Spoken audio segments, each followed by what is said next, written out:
Good morning students. Today class algebra exercise 3.19 ல 10th sum பார்க்க போறோம். பாருங்க A ல ஒரு மேட்ரிக்ஸ் கொடுத்திருக்காங்க.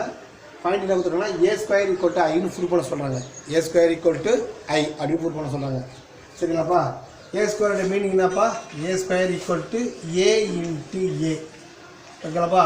அப்போ 5 - 4 6 - 5 into 5 - 4 6 - 5 multiply பண்ணினோம்ப்பா 5 5s are 25 plus minus 24 ஓகேங்களா 5 4s are 20 minus 20 minus minus plus ஆயிடுச்சு 5 4s are 20 6 5s are 30 5 6 are 30 minus 30 minus 24 plus 25 ஓகேலாமா இப்போ நான் ஒரு 25 2 பேரோட 1 இது 0 ஆயிடுச்சா 0 இது 0 ஆயிடுச்சா 0 இது நான் ஒரு 1 சரியா இதுதான் நம்ம என்ன சொல்றோம் நம்ம i2 யாரு a² ஓகேலாமா ப்ரூவ் பண்ணிட்டோமா Thank you